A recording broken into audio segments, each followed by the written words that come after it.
اعوذ باللہ من الشیطان الرجیم، بسم اللہ الرحمن الرحیم، السلام علیکم۔ بات کرتے ہیں حضور شیخ نظام الدین بلخی رحمۃ اللہ تعالیٰ کی۔ آپ ہندوستان کے بلند پایا فقیروں میں سے، اولیاء کرام میں سے ہیں۔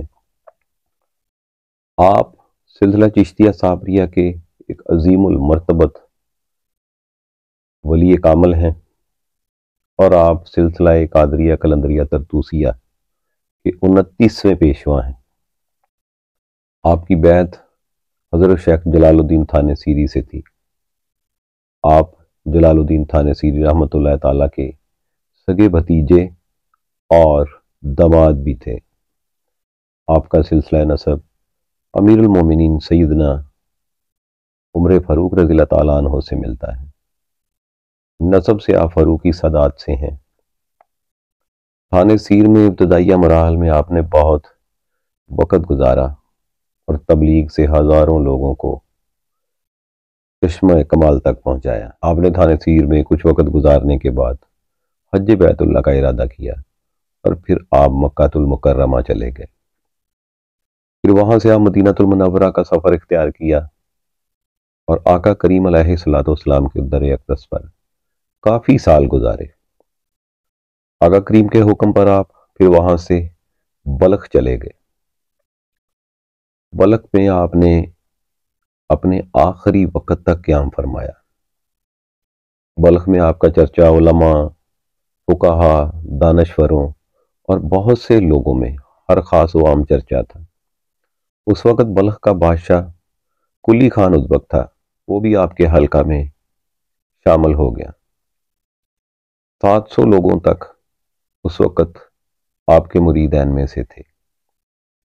آپ کی بڑھتی ہوئی شہرت دیکھ کر علماء کرام کے دل میں حسد پیدا ہوا، کیونکہ آپ نماز جمعہ کے لیے بادشاہ کی شاہی مسجد بلخ میں نہیں جایا کرتے تھے۔ آپ سے جو علماء حسد کرتے تھے، انہوں نے بادشاہ کلی خان ازبک سے شکایت کی کہ وہ شرعاً نماز نہیں پڑھتے اور وہ آپ کی مسجد کے بجائے اپنے حجرے میں ہی نماز ادا کرتے ہیں، وہ عقیدے کے کامل نہیں ہیں۔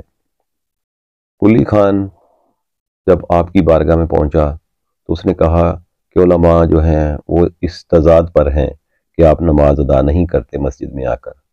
تو آپ نے فرمایا کہ میں حنفی عقائد کا مالک ہوں، میں شرعاً کبھی بھی رافضی کے پیچھے نماز نہیں پڑھ سکتا۔ تو جب رافضی کی بات کی تو پورے بلخ میں اس امام جو رافضی تھا بلخ کی مسجد میں، اس کا بہت چرچا تھا۔ تو اس نے 12,000 لوگوں کو اکٹھا کیا۔ تو اس نے کہا کہ مجھ پر بہتان لگایا گیا ہے، آپ ثابت کریں کہ میں کیسے رافضی ہوں۔ آپ کے آستانہ مبارکہ پر 12,000 بلخ کے باشندوں کو بھڑکا کر لے کر آ گیا۔ تو آپ نے فرمایا کہ اس کو بولو کہ یہ اپنے جوتے اتار کر یہاں پر رکھے اور بادشاہ حکم صادر کرے کہ اس کے جوتے پھاڑ کر دیکھا جائے کہ اس میں کیا ہے۔ جب اس رافضی کے جوتے پھاڑ کر دیکھے گئے تو معاذ اللہ دونوں خلفاء سیدنا عمر فاروق اور عثمان غنی کے نام اس نے جوتوں میں لکھوائے ہوئے تھے۔ تو بلخ کے باشندوں کو بہت غصہ آیا، بجائے کہ وہ نظام الدین بلخی رحمۃ اللہ تعالیٰ سے کوئی ایسی بات کرتے، آپ سے معافی کے طلبگار ہوئے اور رافضی کو وہیں پر قتل کر کے آپ کے حلقہ ارادت میں 12,000 کے 12,000 نے معافی کے بعد بیعت کی آپ کی۔